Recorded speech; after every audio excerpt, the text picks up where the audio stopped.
5 years of marriage crumbled in a matter of seconds when I found that message on Madison's phone. It was funny to think that just a few weeks ago, I was considered the luckiest guy in the world for having married her. Everyone said we were the perfect couple. Me, a successful software developer, and her, a brilliant marketing executive. Our story started in a typical way.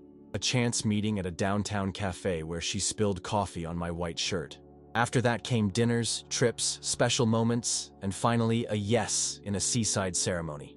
We built a comfortable life in our suburban Boston home, with plans to start a family soon. But fate has a weird sense of humor, and that message on the phone was only the beginning of a story that would change my life forever. Subscribe to the channel and hit like to get more stories like this. The first time I noticed something was off was when Madison started working out at 6 a.m. She always hated waking up early, but suddenly she developed a passion for exercise that she'd never shown before. The weird thing was, she always came back with her hair perfectly done, not a trace of the messy look of someone who'd really been working up a sweat. The changes didn't stop there. Suddenly she started dressing differently for work. Nothing too obvious, just small details. Skirts a little shorter, more elaborate makeup, new perfumes. When I asked her about this sudden change, she said she was just feeling more confident. Her phone became like an extension of her hand. Madison, who used to leave it around the house, now carried it with her everywhere, even to the bathroom. And it was always face down, screen hidden from any curious looks. Notifications were silenced, but I could tell she was checking her phone constantly, always with a small smile on her face. Our movie nights on the couch together were replaced by last-minute meetings and dinners with clients. When she was home, Madison seemed distant, lost in thought. Our intimate moments became rarer and rarer, always accompanied by excuses like headaches or tiredness. I tried talking about these changes a few times, but she always had an explanation ready. According to Madison, I was imagining things, being paranoid. Maybe she was right, I thought back then. After all, why would I doubt the woman I'd known for so long? But that uneasy feeling in my stomach just wouldn't go away. It was a rainy Thursday when Mason, my childhood friend, called me for coffee after work. I could tell from his voice over the phone that something was bothering him. We met at that old cafe downtown, where we used to spend hours talking about our teenage ambitions. Mason was fidgeting, stirring his coffee non-stop, avoiding my gaze. After a few minutes of small talk, he finally worked up the nerve. "Chris, I need to tell you something I saw yesterday. I don't know how to say it, but..." He paused, taking a deep breath. "I saw Madison at the Italian restaurant on Charles Street. She wasn't alone." My heart raced, but I kept my cool. Mason continued. "She was with this guy. Tall, dark, well-dressed. It didn't look like it was a work thing. They were too close." He described how Madison laughed differently, how she played with her hair. Those little gestures I knew so well from our first dates.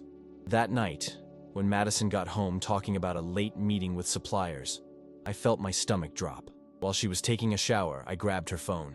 The locked screen was taunting me. The password had been changed recently. It used to be our wedding date. Now it was just a random string of numbers. The evidence started piling up like pieces of a puzzle I didn't want to put together. The different perfume on her clothes, the increasingly irregular hours, the less and less convincing excuses. Madison started mentioning someone named Brandon quite often, the new digital marketing director at her company. "Just a colleague," she'd say, but her face would light up every time his name came up. One night, while she was asleep, I tried again to access her phone. After several failed attempts, I realized I needed a different approach. I couldn't keep living on suspicion. I needed solid proof, something that couldn't be brushed off with clever excuses or accusations of paranoia. That's when I decided I had to do some investigating on my own. Hiring an investigator would have been too obvious, and Madison would have caught on, so I decided to do it alone. I started paying attention to every little detail, noting down times, locations of her meetings, and names mentioned. I created a detailed spreadsheet tracking all her behavior patterns. In the third week of investigating, Madison mentioned an important happy hour with some clients. I decided to follow her discreetly in my car. She drove to a restaurant on the opposite side of town, far from any client offices we knew of. I parked at a safe distance and waited. 20 minutes later, a tall, well-dressed man arrived, just as Mason had described. Brandon. I watched as he greeted her with a kiss on the cheek that lingered too long. They went into the restaurant, and I managed to get a table with a clear view of the couple, without being noticed. What I saw during that hour wiped away any remaining doubt. The accidental touches, the knowing smiles, the body language that said much more than a professional relationship ever could. I discreetly snapped a few pictures on my phone, feeling my heart tighten with every click. But the final blow came when I followed them after dinner. Instead of heading back to their cars, they walked hand in hand to a nearby hotel. I waited in the lobby for 2 hours, taking photos when they left. Madison was fixing her hair, and Brandon was adjusting his tie as they waited for the elevator. That night, when Madison got home talking about how productive the meeting had been, I just nodded. I watched as she showered and tried to erase the traces of her betrayal. I realized I wasn't looking at the woman who once won me over years ago, but at a stranger who had become an expert in lying. The photos I took burned on my phone like undeniable proof of my marriage falling apart. But instead of confronting her straight away, I decided I needed a plan. I didn't just want to expose the affair. I wanted to make sure that when I did, I'd be legally and emotionally protected. I started consulting discreet lawyers and preparing my strategy. The next morning, I woke up determined to confront Madison.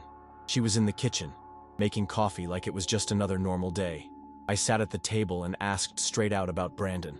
Her face went pale for a second, but then she quickly regained her practiced composure.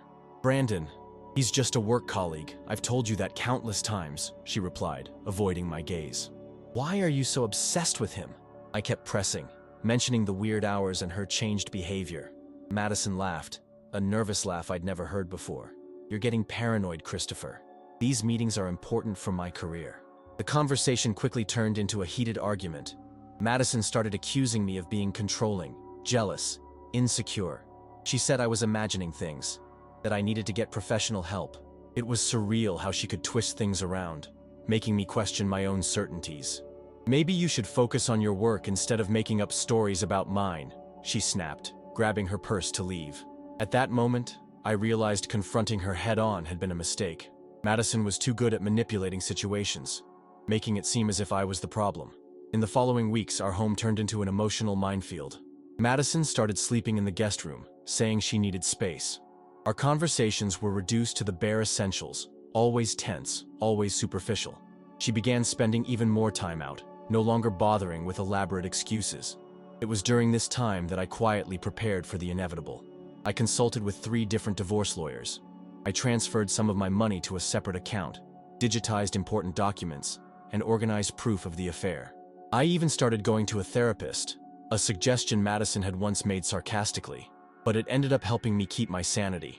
The hardest part was when Madison started telling our mutual friends that I was having an emotional breakdown, that I was obsessed with conspiracy theories about her. Some believed her. After all, she was always so convincing.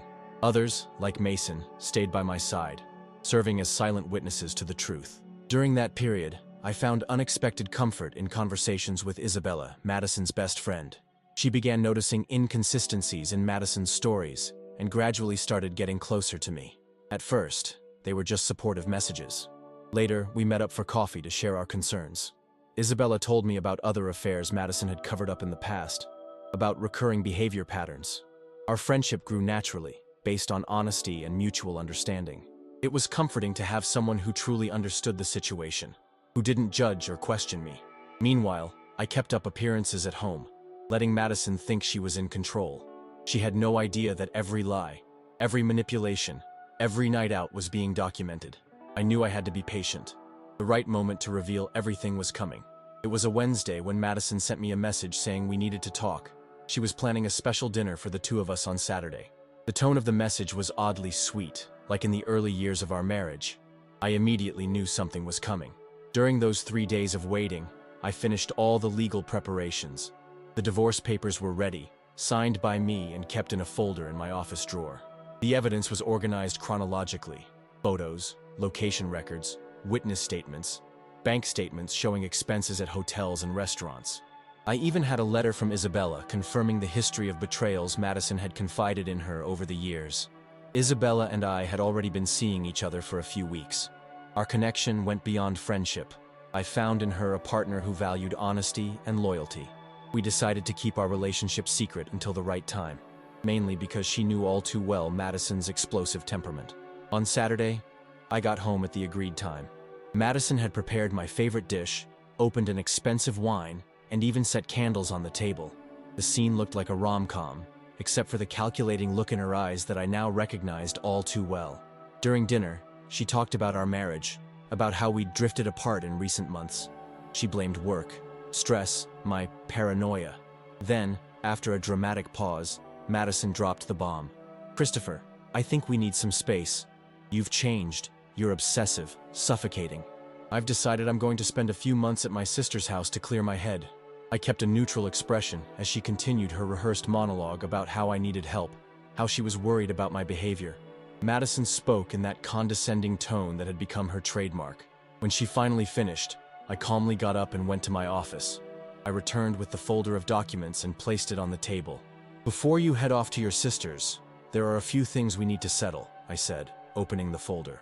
Madison's face completely changed when she saw the photos of her with Brandon, the hotel records, the bank statements. But the final blow was when I showed her the last photo, taken that very morning, of me and Isabella having coffee together. "Isabella and I decided that we don't need to hide our relationship anymore," I said calmly. "By the way, she's been a wonderful partner these past few weeks.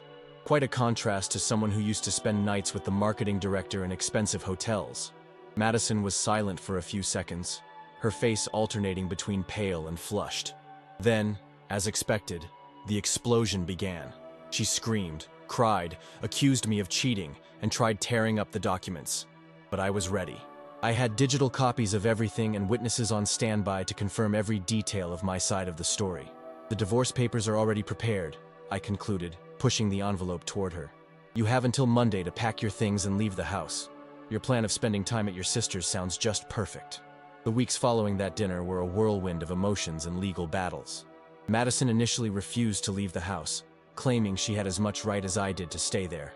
She swung between fits of crying, threats, and manipulative attempts. One night, she even suggested that maybe we could get through this together, and that she would leave Brandon if I did the same with Isabella. The situation worsened when she found out that Isabella and I were really serious. Madison started a defamation campaign on social media, posting hints about traitorous friends and ungrateful men. She sent messages to our family and mutual friends, trying to spin a narrative where she was the victim of a conspiracy between her best friend and her husband. Brandon completely disappeared once he found out I had solid proof of their affair. According to sources at the company, he requested a transfer to another office in Seattle. Madison got even angrier when he cut off contact, blaming me for destroying their relationship. The lowest point came when she tried to accuse me of workplace harassment. Luckily, I had been cautious and kept all of our conversations, emails, and messages from the past few months. My lawyer quickly dismantled her accusations, presenting proof that it was she who was trying to hurt me professionally. During this period, Isabella was my rock. She faced criticism and judgment from people with impressive dignity. When Madison attempted to tarnish her professional reputation, Isabella simply produced years' worth of saved conversations where Madison boasted about her own affairs and asked for tips on how to hide them. The last straw was when Madison tried to drain our joint bank accounts. Luckily, I had already protected most of the funds and documented all her expenses with Brandon. Hotels, restaurants, expensive gifts bought with our shared money. My lawyer used that to secure a court order that prevented her from touching any of the joint funds until the divorce was settled. Meanwhile, our friends started taking sides. It hurt to see people I considered close believing Madison's lies, but it was also comforting to know who was truly on my side. Mason, in particular, was fundamental by confirming that he had witnessed her affair with Brandon from the very beginning. Isabella and I decided to move temporarily to an apartment in another neighborhood. We needed peace to handle the legal process, away from the daily drama Madison created. It was a tough decision to leave our home, but it was necessary for my mental health. The divorce process dragged on in court, with Madison contesting every document, every piece of evidence. She hired a lawyer known for aggressive tactics who tried to find technical loopholes to disqualify the proof of her affair. But the documentation I'd gathered was too solid to ignore. Amid all that chaos, I discovered an inner strength I didn't know I had. Every attempt by Madison to destabilize me only confirmed that I'd made the right decision. The support from Isabella, who knew Madison better than anyone, helped me keep my focus on the final goal, ending that chapter of my life with dignity. The day of the final hearing arrived after 3 months of grueling legal battles. The courtroom was tense. Madison on one side, with her expensive lawyer and her well-rehearsed victim look. Me on the other, with a folder full of evidence and the truth on my side. The judge methodically went through every piece of evidence. The hotel photos, the bank statements, the witnesses, including Mason and other work colleagues who had witnessed Madison's behavior with Brandon. Isabella's testimony was especially impactful. She presented years of messages where Madison bragged about her extramarital conquests, not just with me, but also in previous relationships. Madison made one last desperate play, claiming that I had invaded her privacy by photographing her, that I was stalking her. Her lawyer argued that the evidence had been obtained illegally, but all the photos had been taken in public places, and I'd been meticulous about documenting everything within the limits of the law. The most surreal moment was when Brandon was called to testify. He had come back from Seattle especially for the hearing, after being subpoenaed. Nervous and visibly uncomfortable, he ended up confirming the affair under oath. Madison went pale. Clearly, she didn't expect her lover to choose the truth over loyalty to her. The judge was straightforward in his decision. Besides granting the divorce, he determined that Madison had acted in bad faith by trying to drain the joint accounts and making false accusations. The division of assets was done fairly, taking into account the evidence that she'd used the couple's funds to finance her affair. I got to keep the house, since I'd proven that I'd made most of the payments. Madison received her share in cash, minus the amounts she'd spent on Brandon. She would also have to cover the legal costs, as she'd unnecessarily prolonged the litigation with her baseless allegations. When the gavel hit, officially ending our marriage, I felt a mix of relief and sadness. Not because I missed Madison, that pain had been processed months earlier, but because it marked the end of a chapter in my life that had started with so much love and ended so bitterly. Madison left the courtroom without looking back, escorted by her lawyer and a few friends who still stood by her. I later found out that she had accepted a transfer to the company's Los Angeles office. Ironically, the same city where Brandon had been transferred, although I doubt the two of them got back together. Isabella was waiting for me at the courthouse exit. She had remained discreet throughout the entire process, understanding the importance of handling everything as professionally as possible.